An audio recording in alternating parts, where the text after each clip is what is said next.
There's a moment that comes after everything settles. The crisis ended. The decision was made. The people around you exhaled, said things like, "Thank God you were here," or "I don't know how you do it," and they left, or went to sleep, or just moved on. And you sat there, alone in the quiet, and something hit you. Not relief. A wave. Exhaustion so deep it felt physical. Tears that didn't seem connected to anything specific, except you'd been fine an hour ago. Functional. Steady. Or a restlessness that kept you staring at the ceiling until morning. Your body exhausted, but your mind replaying moments you couldn't quite name.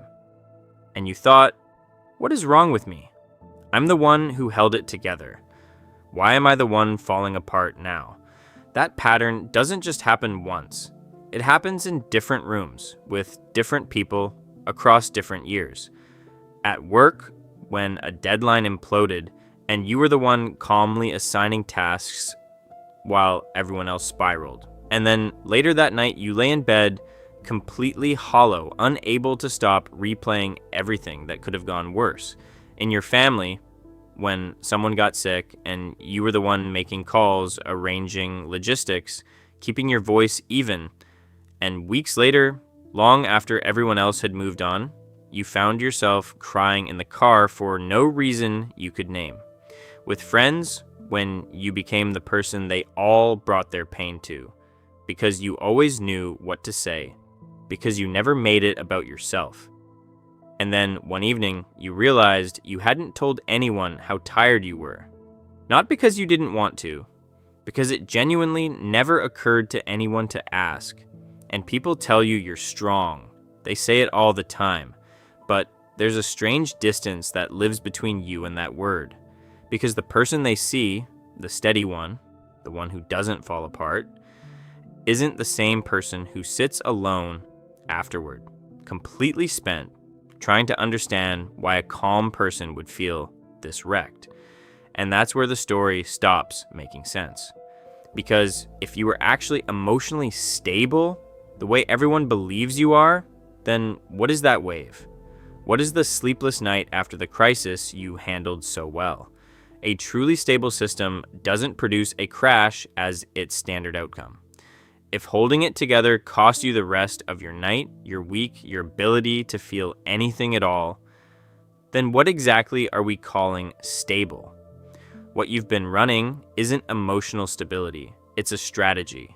And once you see it, you'll recognize it everywhere. But the anxiety you used up didn't disappear. It got suppressed, just enough to get you through, and then it waited. When the pressure finally lifts, when you're alone at last, it all comes back, not as focused worry, as that shapeless wave, exhaustion, emptiness, tears without a target. That's not a breakdown. That's the back end of the cycle completing itself. You paid earlier so you could function in the middle. Now the debt is being collected.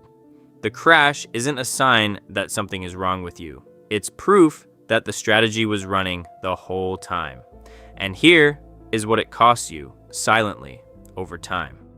You become the transparent support, seen by everyone as the pillar, felt by no one as a person who might also need holding. You're the one asking, "How are you?" with real attention, and no one asks you back with the same weight. Your friend calls in crisis. You listen for an hour, say the right things, help them find steady ground. And when there's finally a pause, they say, "Anyway, I should let you go." And they do. They go. And you sit there in the silence, holding something you never got to say. You go through things, real things, and people say, if anyone can handle it, you can. They mean it as a compliment. But embedded in that compliment is a quiet assumption. We don't need to check on you. You're fine. You've been running a strategy that makes your pain invisible. And you've been doing it so well that the people around you genuinely believe there's nothing to see. That's not their failure.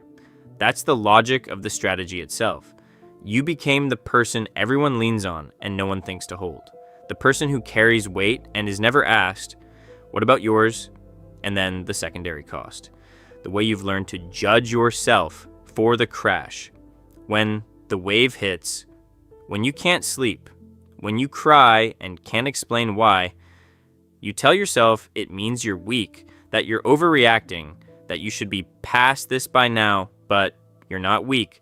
You're experiencing the necessary exhaust of a high-cost system. The crash was built in from the start. It's not a mistake you made, it's the bill. You don't need to dismantle this tomorrow. It probably kept you functional in situations where no one else could hold things together. And you don't just abandon something that has carried you that far. But you can start seeing it.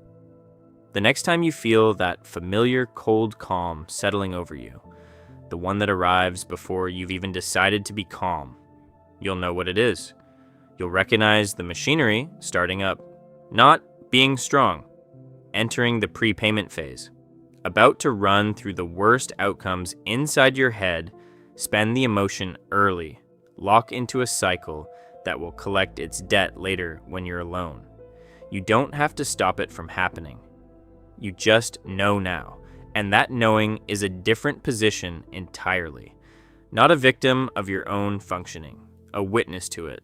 The same quiet room at the end of the night, the one where the wave used to hit without explanation, it has a different shape now.